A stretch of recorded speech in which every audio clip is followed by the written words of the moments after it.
जय हिंद साथियों, स्वागत है आपका आज की इस वीडियो में। दोस्तों, आज एक इम्पोर्टेंट टॉपिक के ऊपर डिस्कस करने जा रहे हैं। मानव संपदा पोर्टल पर आपको अपनी चल अचल संपत्ति का ब्यौरा देना है, और अगर आपने चल अचल संपत्ति का ब्यौरा मानव संपदा पोर्टल पर अपलोड नहीं किया तो आपकी अगले मंथ से सैलरी रुक जाएगी। तो इसलिए वीडियो को पूरा देखिएगा, आपको सब कुछ समझ आ जाएगा कि आपको किस प्रकार से अपना ये सारी डिटेल्स फिल करनी है।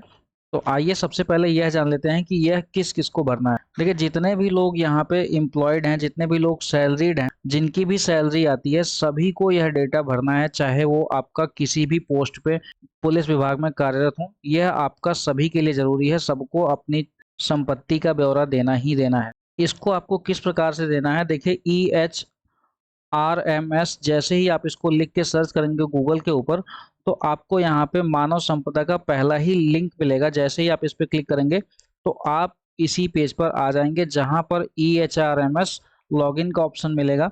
यहाँ पे आप अपनी यूजर आईडी, पासवर्ड और कैप्चर कोड के साथ लॉगिन कर सकते हैं।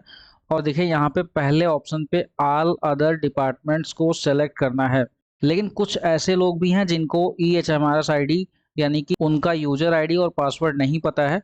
वह अपना यूजर आईडी और पासवर्ड किस प्रकार से प्राप्त करेंगे, देखिए, यहाँ पे आपका सर्च HRMS कोड का ऑप्शन मिलेगा। इस पे क्लिक करेंगे, उसके बाद आपका डिपार्टमेंट आईडी पे क्लिक करना है। और यहाँ पे आने के बाद देखिए, यहाँ पे आपको होम सर्च करना है। जैसे ही यहाँ पे होम पे आप सेलेक्ट करेंगे, उसके बाद इस डिपार्टमेंट आईडी में अपना PNO नंबर डाल के सर्च करेंगे तो कुछ इस प्रकार से आपका डेटा खुलेगा। और यहाँ पे आपको देखिए, यहाँ EHRM कोड यहाँ पे दिया हुआ है। यही आपका 7 अंकों का EHRMS कोड यहाँ पे मिल जाएगा। इसको आपको अपने पास सुरक्षित कर लेना है। यही आपकी मानव संपदा पोर्टल पर यूजर आईडी है। साथ ही पासवर्ड की बात करें, पासवर्ड देखिए, आपका नेम का पहले 3 लेटर जो कि कैपिटल में होंगे, साथ ही साथ डेट ऑफ बर्थ का जो ईयर है वही आपका पासवर्ड है। आपके नेम का पहला 3 लेटर और आपका डेट ऑफ बर्थ का ईयर, यही आपका पासवर्ड होगा। जैसे अगर मेरा नाम आयुष कुमार है और मेरी डेट ऑफ बर्थ 5/2/1997 है, तो मेरा जो पासवर्ड होगा पहले 3 लेटर यानी कि AYU, यहाँ पे ये 3 लेटर, और उसके बाद मेरी डेट ऑफ बर्थ 1997। तो यही मेरा पासवर्ड हो जाएगा, नेम के 3 लेटर और उसके अलावा यहाँ पे डेट ऑफ बर्थ का ईयर। देखिए, इसको भरने से पहले आप कुछ थोड़ी बहुत जानकारी और कुछ इंस्ट्रक्शंस जान लीजिए।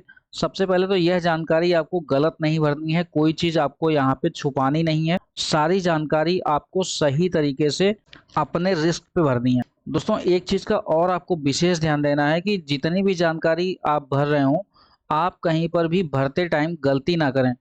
क्योंकि अगर आपने एक बार गलत जानकारी भर दी तो उसके बाद उसमें एडिट करने का कोई प्रावधान नहीं है, कोई ऑप्शन अभी नहीं है।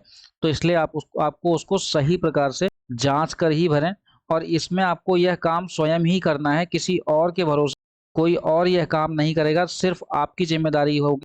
अगर आप कहीं गलती करते हैं तो वो आपका खुद का रिस्पॉन्सिबिलिटी बनेगी। दोस्तों, ये कब तक भरना है आपको, कट ऑफ डेट इसकी आपकी 30/7/2024 है। यानी 30 जुलाई से पहले पहले आपको यह काम कर लेना है। आपको यहाँ पे अपना डेटा फिल कर देना है। देखिए, अब समझते हैं आपको किस प्रकार से ये लॉगिन करना है और किस प्रकार से ये आपकी पूरी डिटेल्स फिल करनी है। सबसे पहले आपको EHRMS लॉगिन पर क्लिक करना है। यहाँ पे आने के बाद ऑल अदर डिपार्टमेंट्स पे जाएंगे। यूजर आईडी और पासवर्ड अपना यहाँ पे फिल करेंगे। जैसा कि हमने आपको यूजर आईडी और पासवर्ड फिल करना बता दिया है, तो यहाँ पे आप अपनी यूजर आईडी और पासवर्ड डालेंगे, उसके साथ साथ कैप्चर कोड डालेंगे और इसको आपको लॉगिन करेंगे। जैसे ही आप लॉगिन करते हैं तो कुछ इस प्रकार से आपके पास ऑप्शन आएंगे। यहाँ पे आपको जनरल एक सेक्शन दिखेगा। जनरल के अंदर यहाँ पे प्रॉपर्टी रिटर्न, ये चीज आपको दिखेगी। प्रॉपर्टी रिटर्न के अंदर देखिए, immovable property, movable property, no immovable property declaration, इस तरीके से आपको ऑप्शन दिखेंगे। सबसे पहले आपको यहाँ पे इमूवेबल प्रॉपर्टी पे क्लिक करना है। यहाँ पे क्लिक करेंगे। इमूवेबल प्रॉपर्टी फिल करने से पहले यहाँ पे समझ लेते हैं कि इमूवेबल प्रॉपर्टी कौन कौन सी यहाँ पे है। तो देखिए, इमूवेबल प्रॉपर्टी का मतलब है आपका जो कि अचल संपत्ति है। जो यहाँ पे आपकी जमीन जायदाद हो सकती है, आपका घर हो सकता है, कोई दुकान हो सकती है, कॉमर्शियल लैंड या फिर बिल्डिंग। यहाँ पे इन चारों ही ऑप्शन में से कोई भी ऑप्शन हो सकता है। मैक्सिमम लोगों के पास यहाँ पे जमीन जायदाद, उनकी खेती बाड़ी करने के लिए यहाँ पे जमीन जायदाद होती है।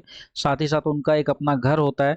तो इन दोनों का ब्यौरा आपको देना ही देना है। साथ ही साथ अगर आपकी कोई दुकान है या फिर कोई अलग से आपने लैंड या फिर बिल्डिंग ली हुई है तो वो भी आप यहाँ पे अपना फिल कर सकते हैं।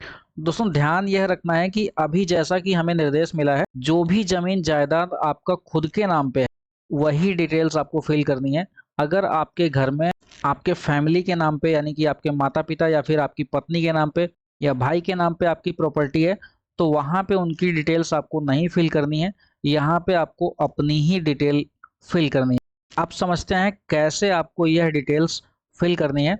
तो देखिए आपको इस वाली ऑप्शन पे आना है, यहाँ पे आपको रिटर्न्स ईयर में 2023 सेलेक्ट करना है। जितने भी यहाँ पे आपको इमूवेबल प्रॉपर्टी, मूवेबल प्रॉपर्टी या फिर जितने भी डिक्लेरेशन भरने हैं सब कुछ आपको 2023 का ही देना है। इस बात का आपको विशेष ध्यान रखना है। 2023 सेलेक्ट करना है। साथ ही साथ यहाँ पे प्रॉपर्टी टाइप में अगर आपका कॉमर्शियल लैंड है, हाउस बिल्डिंग है या फिर आपका एग्रीकल्चर लैंड है, जो भी आपका है, जैसे मान लीजिए आपके पास 3 बीघा खेती है तो उस हिसाब से आपका यहाँ पे एग्रीकल्चर लैंड आएगा।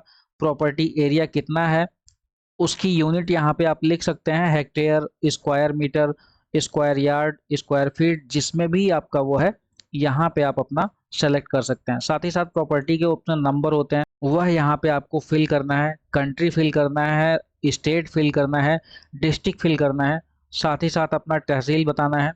यानी कि आपको यहाँ पे पूरा एड्रेस यहाँ पे फिल करना है। साथ ही साथ ओनर नेम यानी कि आपके नाम पे है तो वो आपका आपका खुद का नाम होगा।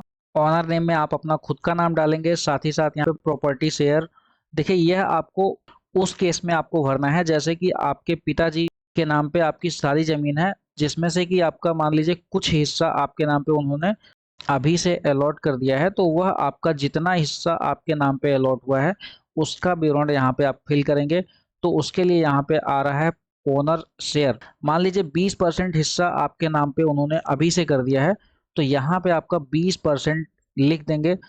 साथ ही साथ यहाँ पे किस डेट को उन्होंने यह चीजें दी हैं, उस प्रॉपर्टी की आपकी वैल्यू कितनी है, मतलब अभी उसका मार्केट रेट कितना है, ये आपको एक अनुमानतः यहाँ पे आपको उस प्रॉपर्टी का वैल्यू यहाँ पे डालना पड़ेगा। ध्यान देने वाली बात यह है कि आपको करंट वैल्यू यहाँ पे देनी है, जब वह प्रॉपर्टी खरीदी गई थी या जब उसका जो है मूल्य बहुत पहले कुछ और था अभी कुछ और है तो अभी वाला लगभग जितना उसका वहाँ पे प्राइस होगी वह यहाँ पे फिल करनी है। उसके अलावा रिमार्क में आप यह भी लिख सकते हैं, अगर मान लीजिए आपने कोई ज़मीन अपने नाम पे खरीदी है, उसका कोई लोन वगैरह चल रहा है तो यहाँ पे आप फिल कर सकते हैं कि इस रिमार्क में कि हमारे पास ज़मीन तो है लेकिन हमारा इसका यहाँ पे लोन चल रहा है और लोन आपका कितना है वो अभी यहाँ पे आप फिल कर सकते हैं। एक बार आपको सारी डिटेल्स फिल करनी है, उसके बाद ध्यान रहे सबसे पहले आपको सेव करना है। एक बार में आपको एक ही डिटेल्स यहाँ पे फिल होगी तो एक बार मान लीजिए यहाँ पे लिस्ट बन के आ गई, पहली लिस्ट में आपने एक डिटेल फिल कर दी कि मान लीजिए आपके पास एक घर है तो वहां पे आपने हाउस सेलेक्ट करके भर दिया तो एक डिटेल्स आपकी फिल हो गई। दूसरी बार आपने यहाँ पे सेलेक्ट करना है एग्रीकल्चर, अगर आपके पास खुद की जमीन है तो यहाँ पे आप एग्रीकल्चर सेलेक्ट करके आप यहाँ पे अपनी वो डिटेल भरेंगे और उसको भी यहाँ पे सेव कर देंगे। इसी प्रकार से आपको जितनी भी डिटेल्स हैं सबको आपको फिल करना है और उसके बाद सबको आपको एक एक करके सेव करना है। जब आपकी सारी डिटेल सेव हो जाएं तब आपको यहाँ पे final lock and view report पे यहाँ पे क्लिक करना है। अदरवाइज एक बार आपने सबमिट कर दिया final lock and view report पे तो उसके बाद आप यहाँ पे चेंज नहीं कर पाएंगे और वह कहीं से भी चेंज नहीं होगा, कहीं से एडिट करने का ऑप्शन नहीं है। उसके जिम्मेदार आप ही होंगे, अगर आप गलत इन्फॉर्मेशन देते हैं तो उसकी जिम्मेदारी आपकी स्वयं की होगी। आइए आप जान लेते हैं इमूवेबल प्रॉपर्टी के बाद मूवेबल प्रॉपर्टी को आपको किस प्रकार से भरना है। इसको आपको जैसे ही यहाँ पे आपको मूवेबल प्रॉपर्टी पे क्लिक करेंगे तो उसके बाद रिटर्न ईयर यहाँ पे भी आएगा, उसको भी आपको 2023 डालना है। अभी आर्टिकल टाइप में यहाँ पे आप किस प्रकार का आपका मूवेबल प्रॉपर्टी है इसके अंतर्गत आप एक बार देख लीजिए कौन कौन सी चीजें आती हैं। तो मूवेबल प्रॉपर्टी की बात करें तो यहाँ पे जितनी भी चल संपत्ति हैं वह सब कुछ आपका इसके अंदर आएगा।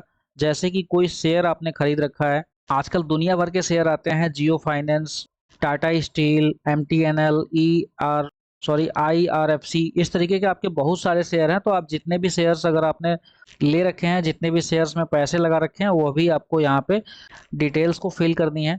कोई आपने म्यूचुअल फंड ले रखा है तो वह भी आपको फिल करना है। उसके अलावा अगर आपके पास आपके नाम पर कोई सोना आपने ले रखा है, सोना चांदी, बाइक, कार, जो भी आपके पास है संपत्ति के रूप में, उन सभी का वर्तमान मूल्य के हिसाब से, करंट वैल्यू के हिसाब से यहाँ पे आपको सारी डिटेल्स फिल करनी है। उसके साथ ही साथ आपको यह भी बताना है कि वह प्रॉपर्टी यानी वह सामान आपने किस प्रकार से खरीदा हुआ है। या तो आपने उसको खरीदा हुआ होगा, यानी स्वयं की आपकी परचेजिंग होगी वह, या फिर आपको गिफ्ट के रूप में मिला होगा, या फिर आपको आपके माता पिता से वह प्रॉपर्टी प्राप्त हुई होगी, या किसी ने आपको यह पे ट्रांसफर किया होगा। तो चाहे आप जिस भी तरीके से वह प्रॉपर्टी आपके पास आई है, जिस भी तरीके से आपकी वह प्रॉपर्टी आपने प्राप्त की है, वह आपको यहाँ पे बतानी है। अब आइए देख लेते हैं कि आपको किस प्रकार से यह चीज़ें आपको यहाँ पे फिल करनी है। मूवेबल प्रॉपर्टी का ऑप्शन आपको इस प्रकार से दिख जाएगा। यहाँ पे आपको 2023 वाले ऑप्शन पे क्लिक कर लेंगे। उसके बाद यहाँ पे आर्टिकल के अंदर आएंगे तो देखिए शेयर, इन्वेस्टमेंट और अदर्स का ऑप्शन आएगा। शेयर्स के अंदर आपने पहले ही बता दिया हमने कि जितनी भी आपकी शेयर्स होंगी, चाहे वो आपका कोई सा भी शेयर आपने ले रखा है, यहाँ पे आप फिल कर देंगे। साथ ही साथ उसका डिस्क्रिप्शन दे देंगे, कब वह शेयर आपने परचेज किया है उसकी डिटेल्स यहाँ पे भर देंगे। उसके साथ जाहिर सी बात है, अगर आपने शेयर खरीदा है तो यहाँ पे परचेज का ऑप्शन आएगा, तो आप यहाँ पे परचेज भर देंगे। कितने का आपने शेयर खरीदा है वह भी यहाँ पे भर देंगे। उसके साथ ही साथ अगर कोई रिमार्क फिल करना चाहते हैं तो यहाँ पे आप दे सकते हैं।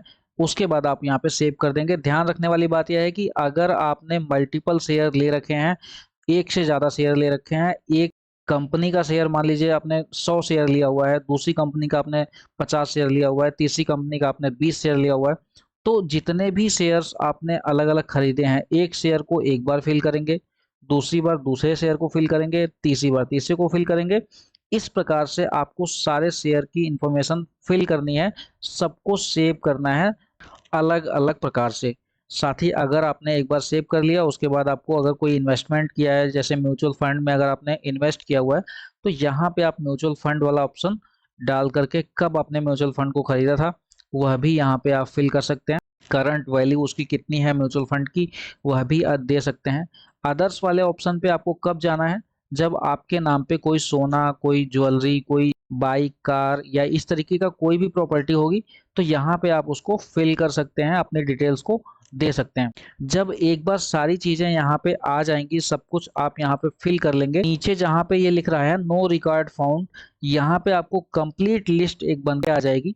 फिर यहाँ पे आपके सामने final lock and view report का ऑप्शन आएगा, उस पर क्लिक कर देंगे तो वहाँ पे आपकी सारी चीजें वो लॉक हो जाएंगी, सबमिट हो जाएंगी। और उसके बाद यहाँ पे आप अपनी उस डिटेल को कोई चेंज नहीं कर सकते। तो सारी चीज़ें बहुत ही सावधानी पूर्वक फिल करनी है।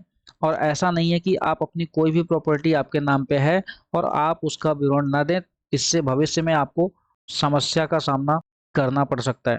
सपोज कीजिए कि आपके पास आपके नाम पे कोई भी प्रॉपर्टी नहीं है, लेकिन इस बात को फिल करने से पहले सबसे पहले यह बता दें कि अगर आपने यह इंफॉर्मेशन गलत फिल करी तो इसकी जिम्मेदारी आपकी स्वयं की होगी। आपने यहाँ पे डिक्लेयर तो कर दिया एक बार कि आपकी नाम पे कोई भी प्रॉपर्टी यहाँ पे नहीं है, लेकिन अगर बाद में आपके नाम पे कोई प्रॉपर्टी पाई गई जब आप फिल कर रहे हैं उस डेट से पहले, तो यहाँ पे आपकी उसकी सारी जिम्मेदारी खुद की होगी, क्योंकि यह पूरा डेटा आपको स्वयं ही भरना है। तो सपोज कीजिए कि आपके पास आपके नाम पे कोई भी प्रॉपर्टी नहीं है, तो आपको यहाँ पे जनरल वाले ही ऑप्शन पे आना है, प्रॉपर्टी रिटर्न्स पे आना है। नीचे यहाँ पे नो इमूवेबल प्रॉपर्टी डिक्लेरेशन और यहाँ पे नो मूवेबल प्रॉपर्टी डिक्लेरेशन यहाँ पे दिया हुआ है। सबसे पहले आपको इमूवेबल प्रॉपर्टी डिक्लेरेशन वाले पे क्लिक करना है। अगर आपके पास कोई भी प्रॉपर्टी नहीं है तो यहाँ पे आपको 2023 वाले ऑप्शन पे क्लिक करेंगे और उसके बाद यहाँ पे सबमिट कर देंगे। ठीक उसी प्रकार से आपको यहाँ पे अपनी मूवेबल प्रॉपर्टी के लिए डिक्लेरेशन फिल करना है। ध्यान देने वाली बात यह है कि आपको यह सारी इंफॉर्मेशन 2023 वाले ऑप्शन पे फिल करनी है, 2024 वाले ऑप्शन पे बिल्कुल भी फिल नहीं करनी है। उसके बाद जब आपकी ये सारी इंफॉर्मेशन फिल हो जाएंगी तो यहाँ पे आप view and print property report इस वाले ऑप्शन पे क्लिक करेंगे। यहाँ पे अपना ईयर डालेंगे और अपनी डिटेल्स को यहाँ पे व्यू कर सकते हैं, देख सकते हैं कि आपने क्या क्या इंफॉर्मेशन किस प्रकार से भरी हुई है। ध्यान रहे यह काम आपको 30 जुलाई से पहले किसी भी हालत में कर लेना है, नहीं तो आपकी सैलरी अगर नहीं आई अगले मंथ में तो उसके जिम्मेदार आप स्वयं होंगे। आपने अपनी डिटेल्स नहीं फिल करी है तो उसमें हम आपका कुछ नहीं कर पाएंगे। तो 30 जुलाई से पहले अपनी इंफॉर्मेशन को जरूर भरें। और अगर इसमें कहीं से कोई समस्या आती है तो आप अपने CRK ऑफिस में संपर्क कर सकते हैं, वहाँ पे आपको सारी डिटेल्स बता दी जाएंगी, लेकिन आपको भरना स्वयं से ही है। यह आपको विशेष रूप से ध्यान रखना है, खुद से ही ये सारी चीज़ें भरनी है। वहाँ पे आपके लिए पूरी जानकारी मिल जाएगी कि आपको किस प्रकार से भरनी है। वीडियो को आपको 2-3 बार देखना है, सारी चीज़ें इसमें बता रखी हैं। ध्यान दें कि आपको इसको 30 तारीख से पहले, 30 जुलाई से पहले 100% भरना ही भरना है। Thanks for watching this video.